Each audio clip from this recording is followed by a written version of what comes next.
Olá, muito boa tarde. Começa agora o programa Mercado Futuro. Eu converso com vocês daqui do estúdio da B3, Brasil Bolsa Balcão, o nome da bolsa. Bom, você sabe, eu estou só lembrando que o programa você pode assistir pela internet, pode assistir pelo Parabólica. E o programa também é veiculado pela NET TV e pela Claro TV. Isso, o SBA, né? TV Canal do Boi. E o programa Mercado Futuro, hoje ele está nas principais redes, então você pode acompanhar, ver foto no Instagram, também tem vídeo no Instagram curtinho. A entrevista que vocês vão ver agora vai para a página Mercado Futuro do YouTube, fica lá, armazenada, você pode ver quantas vezes quiser.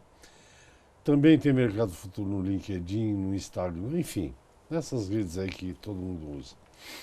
Então vai lá, me siga, não me persiga e dê um like para mim que eu fico todo feliz. Bem, se é um assunto que nós jornalistas chamamos de factual, quer dizer, do momento, é a educação.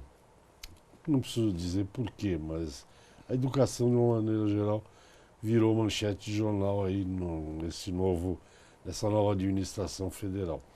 Então, nada mais interessante do que conversar com uma professora doutora da Universidade Federal do ABC, que sabe muito bem onde é que a pedra está no sapato, onde dói, né, onde aperta. Então vamos conversar, vamos saber um pouco sobre a educação que a gente deveria ter no Brasil. Eu estou aqui ao meu lado da professora Marcela Sorelli Carneiro Ramos, vocês já conhecem, acho que eu já conversei com ela aqui umas 2, 3 vezes. E eu estava brincando com ela antes do programa, dizendo que eu perco um amigo, mas não perco a piada, então eu não vou perder a piada. Marcela, muito boa tarde, obrigado por você estar aqui. Obrigada, E aí, tem Regi. feito muita balbúrdia lá em São Bernardo? É o que eu São mais Pedro? escuto. Bom, em primeiro lugar, obrigada pelo convite, Regi, de novo. É um grande prazer estar aqui, né, fazer parte desse programa. A gente continua fazendo balbúrdia, né, na universidade e é o que a gente mais faz, né? Brincadeiras à parte, eu acho que essa oportunidade aqui de conversar um pouco sobre a educação é muito importante. O país tem vivido momentos de muita tensão, né, muitos desgastes, e a universidade pública, de um modo geral, tem sofrido muito com isso, né? Tem sofrido não só, enfim, ataques ou contingenciamentos, enfim, uma série de questões que afetam diretamente a vida da universidade, do professor, do aluno e, é óbvio, que da pesquisa científica, né, que é onde acontece, na sua grande maioria, na universidade pública. Uhum. Como é que funciona essa coisa de pesquisa? Porque eu te contei que eu estive conversando aqui com o diretor da FMVZ, aqui Sim, da sim. USP, e ele estava contando nesses 100 anos aí da faculdade, que ela nasceu no caso Sim, para fazer pesquisa. Ela nasceu no Butantan, sim, que é um instituto de pesquisa. sim. Como é que funciona lá na UFABC? Então, a universidade pública, assim, em todas, quase que sem exceção, elas fazem, né, o que a gente fala, o ensino de graduação, a pesquisa, que seria o segundo do tripé, e a extensão. Então, em geral, as universidades públicas, elas promovem a pesquisa, né, também, algumas mais, outras menos, mas a sua grande maioria todas fazem alguma coisa de pesquisa. E essa pesquisa que se dá na pós-graduação, né, então em nível de mestrado, doutorado, estrito sensu até pós-doutoramento, acontece então dentro dos institutos de pesquisa, dentro das universidades públicas, com ajuda, com financiamento, em partes pela CAPES, né, que é a Coordenação de Aperfeiçoamento Pessoal de Ensino Superior, que está vinculada ao Ministério da Educação, ao MEC. Né? Então, em geral, quem faz a pesquisa é o aluno, né, de pós-graduação ou de iniciação científica, enfim, mas são alunos vinculados à instituição pública de pesquisa. Os professores também fazem pesquisa. Sim, sim, são os orientadores, né? Então, todos os professores estão, em geral, né, estão vinculados a algum programa de pós-graduação.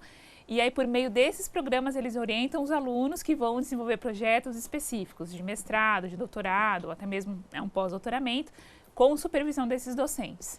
Né? Está se falando muito no contingenciamento, que é diferente de corte, Sim, todo ano sim, tem, sim, sim. em todos os ministérios Sim. e tal. O que o Brasil, o que o governo federal, não estamos falando de São Paulo, que é um caso à parte, se bem que também usa a verba federal, mas o que o governo federal gasta com a educação no Brasil é compatível? Claro, acho que em relação à Coreia do Sul não, mas de um modo geral é compatível com o que se gasta no planeta?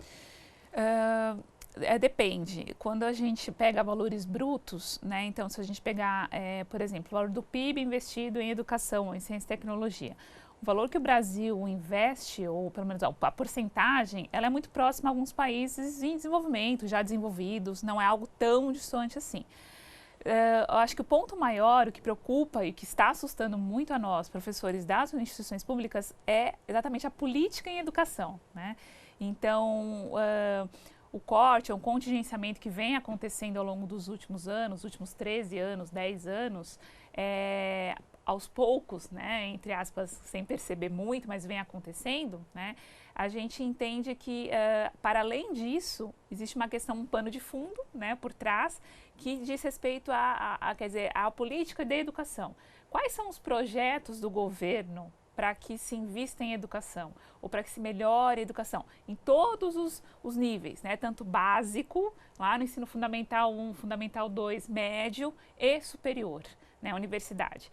Então, o Brasil precisa disso, e é isso que a gente ainda, infelizmente, tem muito pouco ou quase não tem, né, dependendo das áreas, dos estados, muito pouco. São Paulo se destoa um pouco, né, dessa realidade nacional por conta da Fundação de Amparo à Pesquisa do Estado de São Paulo, que é a FAPESP, que financia em grande parte a pesquisa realizada no Estado de São Paulo, e aí então sim o montante investido é bem maior, né? Tanto que se a gente comparar, né, proporcionalmente a produção do Brasil em relação à produção de São Paulo de fato eleva esse número por conta do investimento que ela recebe. Então, esse é um ponto, que é a questão da política nacional de educação e, né, a gestão dos recursos para a educação. O outro ponto é que em alguns países você também tem um investimento de indústrias, empresas, privado, também destinado à ciência e tecnologia ou destinado à educação. Né? Que no Brasil isso ainda é um pouco incipiente, embora a gente tenha várias e várias iniciativas, né, já acontecendo nesse momento. Vocês lá na UFABC têm muito contato com empresas, né? Sim, sim. Talvez pela própria localização, né, da UFABC, por estar inserida num polo tecnológico, que é a região do Grande ABC, a gente tem um contato mais próximo, até físico, né, com empresas petroquímicas, químicas, enfim, metalúrgicas, que tendem a facilitar, às vezes não é tão fácil assim, mas tendem a facilitar esse contato. Quer dizer, o aluno que está na engenharia, por exemplo, cursando a graduação, ele consegue lá fazer o estágio, ele já consegue se inserir, né, e aos poucos aproximar. Isso estou falando em relação ao mercado, né? Mas quando a gente fala de pós-graduação, especificamente da pesquisa, essa conversa entre universidade e empresa ela é um pouco mais difícil, né? Porque a empresa tem interesses lucrativos, comerciais, e a universidade ela tem interesse em produzir um trabalho de relevância, né, impacto internacional, que não necessariamente vai refletir um produto de mercado rápido. Né? Então, aquela coisa da pesquisa é um pouco mais básica e o espaço até chegar ao aplicado que vai diretamente render, né, algum recurso financeiro aí. Né? Entendi. Nós vamos para o intervalo já, Marcelo. Ok. Mas você estava falando aí, explicando direito essa coisa, eu estava me perguntando uma coisa que eu já não é a primeira vez. Estava me perguntando a quem interessa que a gente seja tão ignorante, mas isso a gente já fala já. Ok. Eu converso com a professora a doutora Marcela Soleri Carneiro Ramos, nós voltamos já, até já. Ok, estamos de volta. O assunto é educação. A entrevistada é a professora doutora Marcela Sorelli, assim que ela é conhecida. Mas o nome todo dela é Marcela Sorelli Carneiro Ramos, da Universidade Federal do ABC. Ela não falou disso, porque a gente está querendo falar de outras coisas, mas ela faz uma pesquisa muito interessante. Se der tempo, com negócio de coração, cardíaco, depois a gente fala. O que seria uma política eficiente? Por exemplo, nós temos, lembra dos antigos tigres asiáticos? Sim. Eles investiram em educação, a Coreia do Sul é um exemplo, e demonstraram que a educação é que faz um país virar um país de verdade. Quem teria interesse em que a gente não virasse um país de verdade? Bom, aí é uma pergunta bem complexa, né? Eu acho que Os interesses fogem do nosso controle, do Brasil, né, infelizmente. Mas, de fato, se a gente pegasse, citou a Coreia, mas eu vou citar, por exemplo, Singapura, né? Há 20 anos atrás, eles começaram a investir pesadamente na educação básica, né? Então, se a gente pegar ensino fundamental 1 e 2, e aí depois de 20 anos, o país sai de um nível, de um patamar, né, de produção tecnológica, científica, muito incipiente, para uma grande potência, né, como a gente tem acompanhado aí, e em crescimento.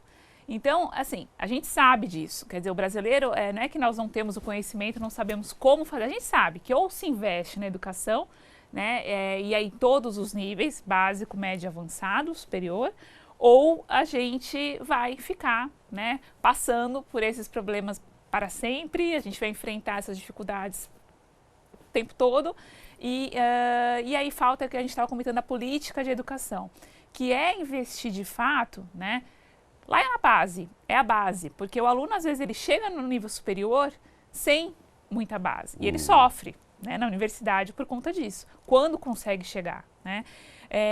E é claro que esse processo de formação desse indivíduo, ele vai ter um impacto social, vai ter um impacto no futuro do país e aí vai.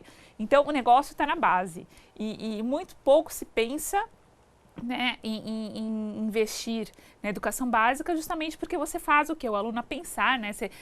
Você transforma aquele indivíduo e faz com que ele questione o sistema, ele questione as ferramentas, as estratégias, e aí, né, isso pode, de fato, desagradar algumas pessoas, né? Então, a gente sabe disso. Eu confesso para você, minha total ignorância, eu nunca li, além de jornal, assim, nunca li nenhum trabalho.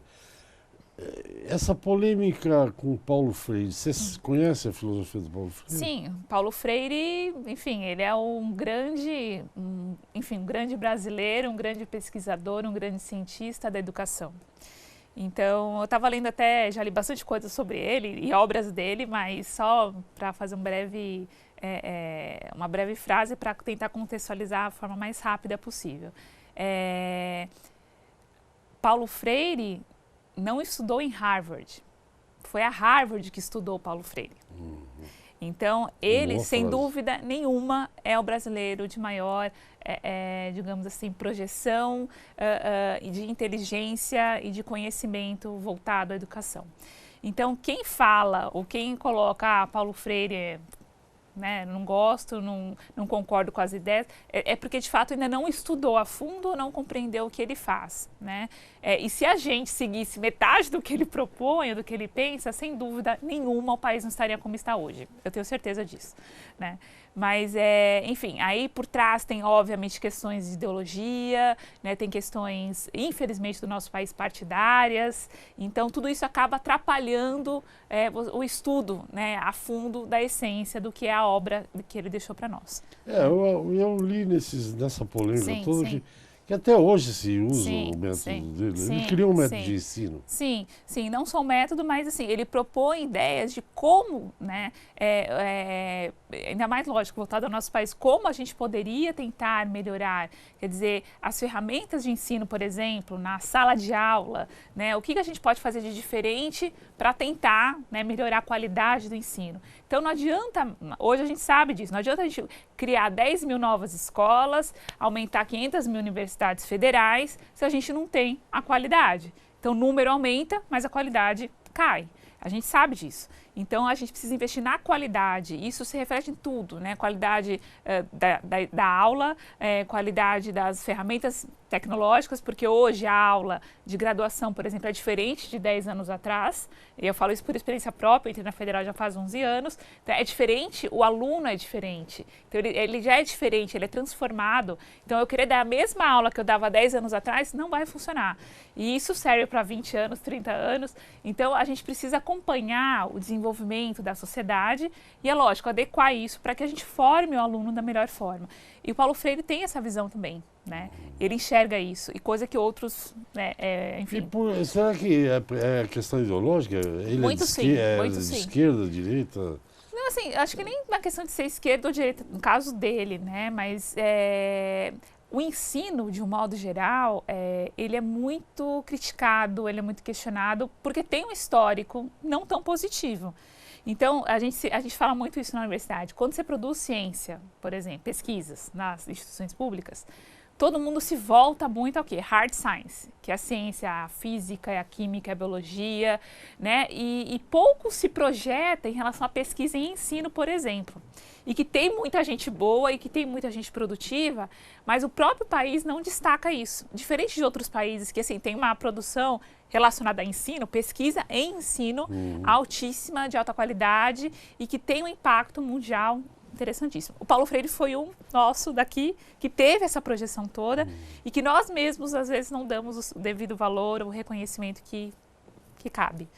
Eu precisava ler para Sim, vale a pena. É uma leitura gostosa, interessantíssima e um pesquisador, eu sempre falo pesquisador, porque ele estudou, ele pesquisou a fundo e conseguiu transpor aquilo, passar esse conhecimento e que o mundo inteiro abraça e que nós deveríamos abraçar também. Infelizmente, isso não tem acontecido como... Né, quer dizer, ele é respeitado no mundo inteiro e aqui muito. É cheio de inimigos. Exato.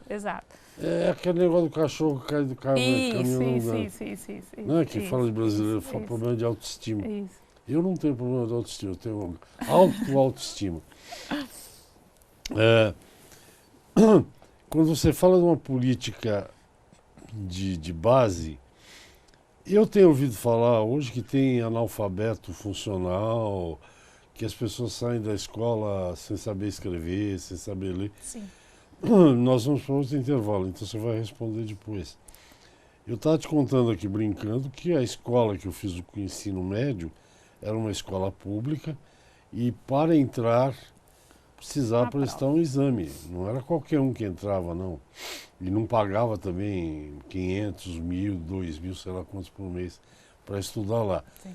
E lá a gente tinha, olha, isso faz tempo, tinha atividade extracurricular, ia para o mato fazer, sei lá como é que chama isso, visita. Visita de campo, trabalho de campo. Tinha tudo que se fala hoje como moderno, e eu já fazia isso lá atrás. E, enfim, então piorou muito, mas esse é um assunto para daqui a pouco. Vamos lá, um intervalo, eu volto já, até já. Ok, você assiste o programa Mercado Futuro, já é o terceiro bloco. Eu converso com a professora doutora Marcela Sorelli Carneiro Ramos, da Universidade Federal do ABC. A Universidade Federal do ABC fica aqui, São Bernardo, São Caetano, Santo André. Santo André e São Bernardo. Isso. E São Bernardo, os três. É uma universidade federal e tem um método de ensino meio diferente. É Oxford, é isso? Na verdade, ele é o que a gente chama de modelo baseado na interdisciplinaridade, então o currículo é bastante flexível. Algumas universidades estrangeiras, né, Estados Unidos, Londres, enfim, Europa como um todo, elas tendem a seguir esse modelo, né, que é diferente do tradicional, do disciplinar, que a gente brinca das caixinhas, né, do conhecimento, porque o conhecimento ele é transversal. Né? Então, é importante um aluno com uma formação mais completa possível, independente da área que ele vai seguir, que ele vai se especializar depois. Eu já vou usar a gíria aqui, é do peru, que é o seguinte, você quer fazer um curso de jornalismo? Tudo bem, você faz. Só que você tem que aprender física, química. Isso. É o bacharelado que a gente chama de bacharelado interdisciplinar em ciência e tecnologia ou ciências e humanidades. Tentar sair uma pessoa mais completa de lá. A ideia é essa. A ideia é essa. E a ideia, assim, pela experiência que eu tenho nesses 11 anos de UFABC, é fantástica, porque de fato o aluno ele sai com uma formação muito diferenciada. Então, como o Regi comentou, né, você tem um aluno que vai fazer, por exemplo, engenharia ambiental. Ele vai fazer disciplinas da área de física, da área de química, da área de biologia, matemática, e ele vai sair bacharel em ciência e tecnologia e bacharel, né, ou engenheiro, no caso, em ambiental. Então, a proposta da universidade é diferente. Né, e é claro que a gente encontra resistências, né, porque o que todo mundo está acostumado? Tradicional, né, se a gente pega as grandes instituições, o USP, Unesp, Unicamp, que são muito consagradas e muito boas, elas têm a formação totalmente disciplinar, né? E que hoje tem começado a mudar isso. Alguns cursos já começaram a mesclar, já começaram a fazer uma coisa mais interdisciplinar, porque a gente vê que hoje o conhecimento é interdisciplinar, né? O aluno tem que pensar no mundo globalizado de uma forma diferente do que somente, né, no probleminha dele específico do que ele gosta, enfim. É um absurdo ter, por exemplo, advogados, eu vou falar de advogados, mas eu fiz direito. Tem advogado que não sabe escrever. Sim, sim, sim. Ele pode ser um grande conhecedor de leis Sim. e tal, mas ele depende de escrita. Ele tem Sim. Agora já tem até computador escrevendo Sim, leis, sim. mas enfim. Vamos aproveitar esses minutos que nós vamos falar um pouco da tua pesquisa. Vamos sim. É negócio de coração, é cardíaco. Isso, negócio de coração. É. Bom, eu trabalho Não é a na... minha maneira de simplificar Sim, sim, tudo. sim. Eu trabalho na UFBC como professora, lógico, pesquisadora também, no laboratório de imunologia cardiovascular. Nós estamos sempre voltados a tentar entender um pouco melhor, né, o mecanismo, as alterações cardiovasculares, cardíacas, promovidas por processos inflamatórios. Então, atualmente a gente tem pesquisado muito uma patologia, que é a insuficiência renal, que acomete grande parte da população, em algum estado mais agudo, mais crônico, né? E essas alterações que surgem lá no rim, que possam gerar uma inflamação no organismo do indivíduo, isso leva, né, ou de forma aguda ou de forma crônica, a alterações no coração. Então, o que a gente tem focado um pouco mais é entender essas patologias e, é claro, enquanto pesquisa básica, entender os mecanismos celulares, moleculares relacionados a essas doenças, né? Basicamente, de maneira bem simplificada, é isso aí. Eu sei que quando tem algum parente da gente doente que fala o rim parou de funcionar, pode dar É um problema, né? Porque aí, o que faz? O sangue, né, não consegue depurar, então você O inflama. rim é um filtro? É como se fosse um filtro celular, isso. Ele vai depurar todas as ou toxinas ou excesso de alguns sais, íons, enfim, a eliminar isso pela urina, né? Em alguns casos, quando ele não funciona bem, isso tende a se acumular, né, na circulação do indivíduo. Então é por isso que você escuta falar que quando o rim para é um problema, e é mesmo, né? Questão de poucas horas aí. Né? Não, quando o médico fala, pode esquecer. Mas você não fez medicina, você é biólogo. Não, fiz biomedicina. Biomedicina. Biomedicina? Biomedicina, isso. Explica direito isso. A biomedicina é uma profissão relativamente nova, eu digo assim, uns 30 anos, né, mais ou menos. O biomédico, ele é o profissional que ele atua, né, em várias áreas voltadas à medicina, mas principalmente em relação ao diagnóstico, em relação à pesquisa científica, em relação ao dar o suporte, né, à medicina nuclear, a dar o suporte para entender o problema daquele determinado paciente, né, enfim, voltado à saúde humana. Então, hoje o biomédico, ele atua em várias frentes. Por exemplo, análises clínicas, que é o mais comum, né, o mais, digamos assim, conhecido, talvez. Ele pode atuar trabalhando na parte de medicina nuclear, que é ressonância magnética, tomografia, ultrassonografias, enfim. Ele lê aquilo, ele Sim, entende ele faz aquilo. também, né? Ele faz, ele executa, né? E ele é especializado nisso, né? É um ramo da biomedicina.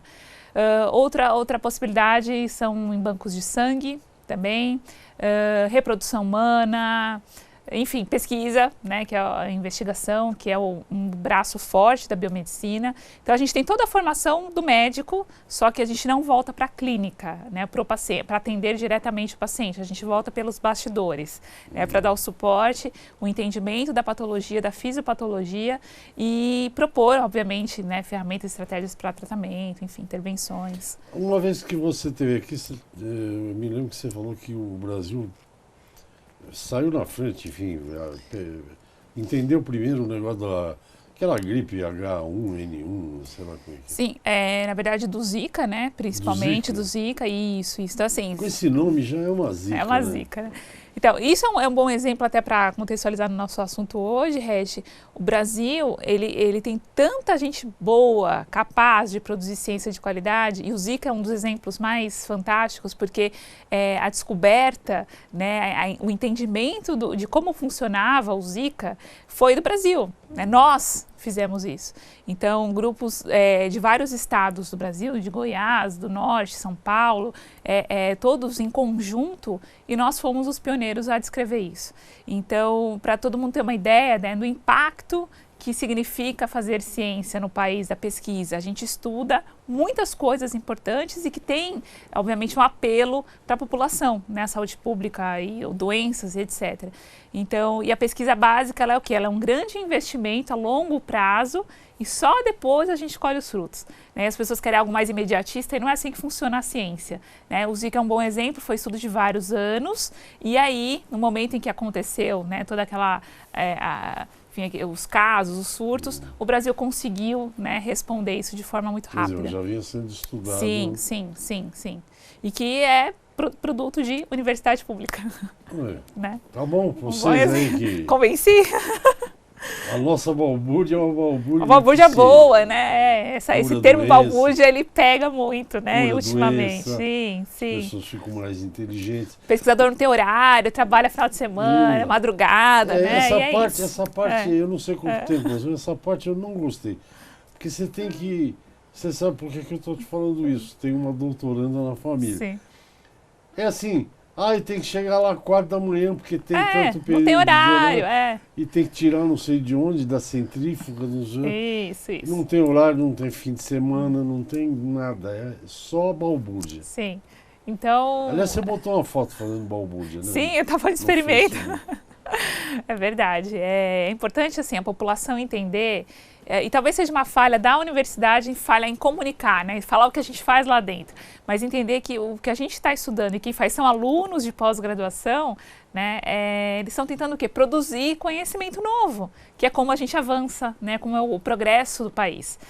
Então, a pesquisa é, de fato, o motor do nosso país. A partir do momento que o nosso país deixar de investir em pesquisa, deixar de investir em educação, aí podemos fechar as portas, que não tem o que fazer. Apaga a luz. Apaga a luz.